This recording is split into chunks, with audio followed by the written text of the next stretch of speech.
I want to read you, Abbi, some Ange Postecoglou quotes from after this game, because he's been speaking about the first Newcastle goal, where there was a handball, wasn't there, in the build-up to it, right, where it hit one of the Newcastle players' hands, which was down by his side, but it did definitely hit his hand. And then Newcastle went on to score. He said things like, we deserved to win the game. If all things were equal, we would have done that. If this was a different day and an even and fair playing ground, we would have won that game. He's also got on to say this is the angriest he's ever been as the Tottenham manager. Are you as angry as he is with that refereeing decision? Do I think it could have been ruled out? Yeah, on a different day. I think we'll probably see maybe something very similar come up.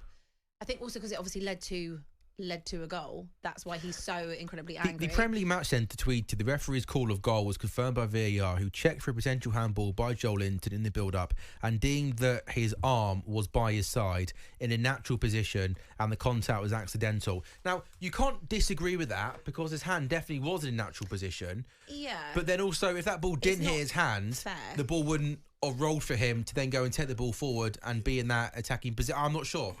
Well, do you know what I mean? Yeah, previously that would have been ruled out, but like that match centre for me just causes more confusion. I know they're going to trial the referees kind of explain decisions in the stadium, but that doesn't give me anything. If you're Ange, I think he's clutching at straws. Really, he's a desperate man. There's been bigger decisions that have gone against Spurs this season. That's not that egregious. I don't see why that's the angriest he's ever been because of that decision. He's desperate, but on this occasion he's right, because that handball, what you couldn't do is, if it was. If you did that exact move and the ball ended up in the back of the net, you couldn't score a goal like that. So I don't really see why you can assist a goal like that. So it's a fair point. I do get why he's angry, and I think that when you've got a mountain to climb anyway, just in terms of what's going on in your own team, you don't really need things like that. You could have a little bit of luck on your side with that, and I think that we probably, as I said before, will see that again, and maybe the goal will get ruled out, which is probably where the inconsistency comes from. But this is my biggest issue with like VAR in football generally. I don't like the fact that we are finding or trying to find reasons to rule out goals. The reason why football is such a beautiful sport, and I say objectively, but subjectively is the best sport in the world, is because it's so difficult to score a goal. So the euphoria you get from scoring a goal when you're in the stadium and get to celebrate is amazing. If we're then subsequently looking for reasons to disallow goals, we can find reasons to disallow goals. I think in that instance, it was an accidental handball. I know by the letter of the law that it should have maybe not been given, but it's a goal. It's a perfectly good goal, and I feel like Ange is clutching at straws, trying to find a reason why his team lost that game. If that happened today, and that was Palace that ended up scoring from that. Pardon? If that was Palace that ended up scoring against Chelsea with that, it's assisted the goal. It's hit his hand, whether it's by his side or not. It's assisted. It's changed. It's effectively changed the direction of the ball. Do you feel differently about that? No, and I know that Zach was here earlier. He was talking about Chelsea against Ipswich and it shouldn't have been a penalty or whatever. As a football fan, as a Chelsea fan, you'll very rarely hear me complain about decisions, because I think throughout 90 minutes you got opportunities to win that game. I don't think Spurs lost that game because of that decision. I think the Spurs lost that game because they weren't good enough. And so yeah, that maybe could have gone your way by the letter of law. Producer Jamie saying that was the right decision in terms of the decision given on the field. But I just feel like if you're a manager going to a press conference saying the angriest you've been this season, after seeing your team get spanked 6-3 by Liverpool, the angriest you've been this season is because of decisions like that. That's just all for an incident where let's be honest, he's got his arm by his side and it's in a completely natural position. It's cumulative anger.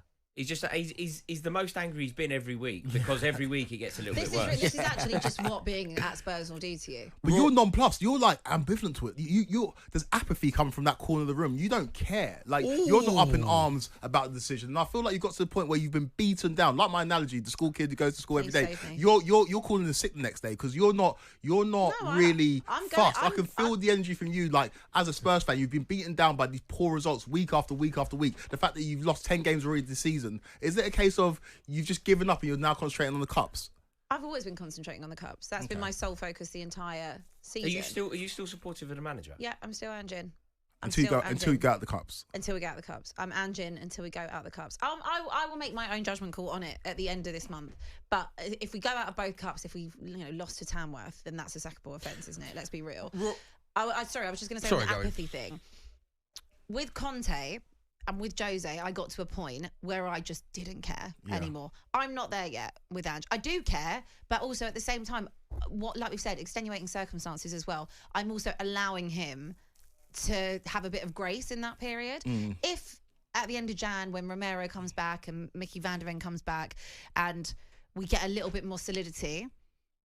And then we go into Feb, Yeah, the and we're injuries still are losing. appalling. They Like, I are, do they give are you appalling, that. and I think that's what people like to gloss over. They like to jump on Ange because of the style of play, and it's who we are, mate. All of that. And when it's all going well for you, everyone absolutely loves it, and they're saying, what a guy.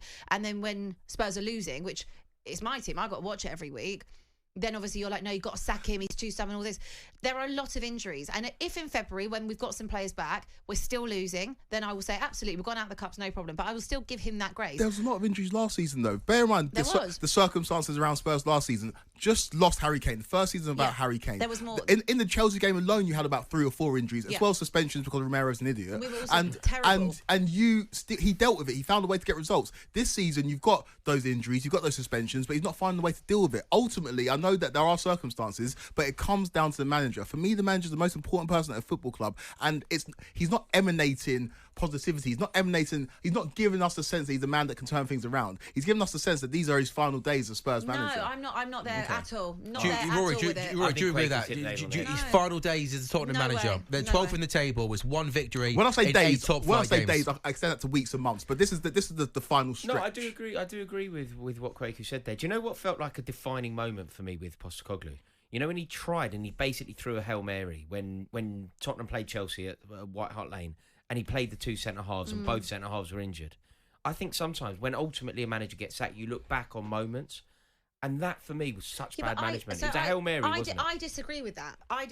Because, and we spoke about it earlier, it's not up to Ange, right? If those players who were coming back from injury, obviously we didn't expect them to be back. We didn't. But if the medical team have signed them off and fit enough to be included in this one and fit enough to start, that's not just on Ange. That is a conversation that would have happened with multiple personnel at Tottenham Hotspur. That's not just on Ange. If you have your 2 centre-halves that are available, then of course you're going to play But them. also shown that He needs to use a little bit of critical thinking as well. Yes. Just simply being signed off as But fit doesn't mean you're ready. If they're fit enough to fit, then of course No, I mean, you're not start. necessarily. Because Get a match fit. Exactly. Reece James is on the bench for Chelsea right now. He is technically clear to play football, but we are not going to start Reece James this game because we know what the circumstances are. Mickey Van Ven's hamstrings If are somebody's going. just coming back from a really intense injury, you don't throw them into one of the most hateful filled London derbies. I understand that. I mean, the Romero one was a different injury that he picked up. That's again. The Van de Ven what one's can the he same do? injury. And that is because again, using his pace, the hamstrings are going to continue to go at his young age, which is annoying. Especially if he's and not given frustrating. any rest period. Sure, but at the same time, I think that if he's a bit damned if he did, damned if he didn't. If he didn't start them and they're sitting on the bench and we went and lost that game, then everyone's sitting there saying, why have you not started them? They're obviously fit enough, they're sitting on the bench. I think his idea would probably have been to play them for X amount of time and take them off, but that didn't happen. And ultimately, what you're saying is that football managers are defined by the results, not just the results on the pitch in terms of scoreline, but the results in terms of playing players and risking it. If it works, Van de Ven plays amazing, and Spurs win that game. And ultimately, it's a genius decision from Ange. It didn't work. He went off injured. You lost that game after we gave you a 2-0 head start, and it ultimately looks like a bad decision. Football management is about results, and right now Ange isn't getting results in anything he does. And even in press conferences and interviews where he was wooing the media and press last season, that's not working. Yeah, look, at the minute, so they're it's not going well. Their backs against the wall at the moment. You've lost 10 games this season already. Where in the first week of Jan, it's not acceptable when you look at it like that. The home form is unacceptable, as is the away form. But I have seen so many managers come to the end of their tenure at Tottenham, right, where the players have down tools. I told you earlier, I'm not seeing that at the moment. I have seen where their heads get to as managers. Okay, look at the absolute breakdown that Antonio Conte had. Jose also throwing his toys out the pram. Ange is on his way there because that's what this club will do to you. It will eventually break you. At some point, no, Abby, it's his responsibility. Yeah. At some point, it's not the club will do this to you. It's your tactics and your tactics, your decision making, your personality is doing this to you. Okay, so we blame that with all the managers, all 14 that have come before him. To a degree, I do, but equally, it's different for Postecoglou because Antonio Conte doesn't have anything to prove. Antonio Conte is a proven winner, one of the best managers, in my opinion, that Chelsea have ever had. He won 3 Scudettos in a row. Jose Mourinho's legendary status is secure. Ange Postecoglou came here with a point to prove, with a slight chip on his shoulder. He told us that Tottenham were going to win silverware this year. He told us that he always wins silverware in his second year. And he still might. Yeah, absolutely. Absolutely. But I think it's quite a bold claim when you look at the clubs where he's previously won silverware in his second year. If the question that was posed to him was about winning something, then he is just answering that question. I don't understand why everyone is so hung up on this. If he was managing at Arsenal, would they be so hung up on this? No, but it's because of the track record. You know, if he had won silverware in his second year at Leverkusen, and then he'd done the same thing at Wolverhampton Wanderers, But and you can only talk about the places that you've actually managed. Yeah, absolutely, but it has to be relevant to the conversation. Now, when you're managing in the Premier League, the hardest league, the world's biggest league, when you're managing what you've previously achieved at the Whittlesea Zebras is irrelevant. It's completely irrelevant. So nasty. It's true though, isn't it? Genuinely, winning silverware in your second year at the Yokohama Marinos means nothing to your Premier League. Did you have to Google who he managed before you came in, or did you know that in your head? I knew that one. The Whittlesea. I often go It sounds like a made-up team name, that one, by the way. The Whittlesea Whittlesea. Zebras. He won silver in his second season at the Whittlesea Zebras. Also, Abs, you talked about this isn't Spurs down in tools. When they do eventually down tools, you might get relegated because you're currently struggling to maintain a place in the top half of the table. If they down tools, you lot could get relegated. So that's they're 12th.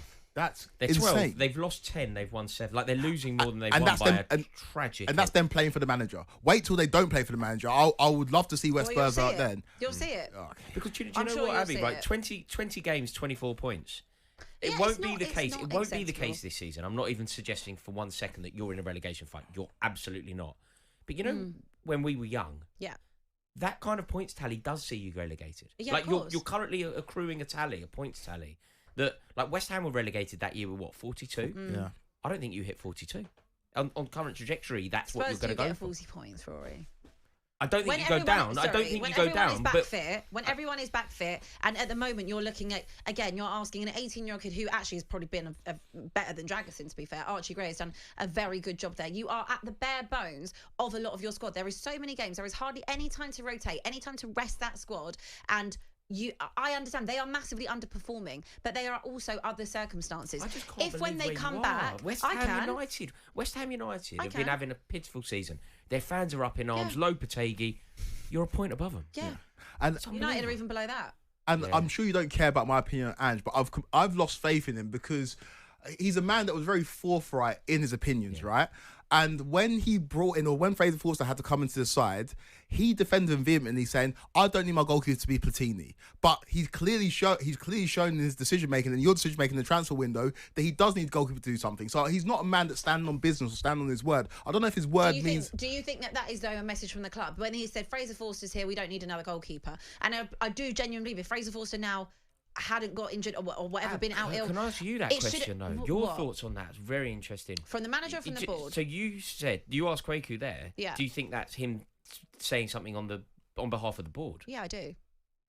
That's terrible. If you believe that means effectively he's a mouthpiece for ENIC. I think there's been a lot of that in most of the managers, and I think the two managers that haven't been that, in Jose and Conte, look what happened. If Postecoglou is, I don't think you're wrong here, but if we're kind of acknowledging that Postecoglou is a yes man for ENIC, then we're in the final days. And he won't be sacked. I think he's a yes man to an extent. On AM, on DAB, via the talkSPORT app, and on your smart speaker. talkSPORT.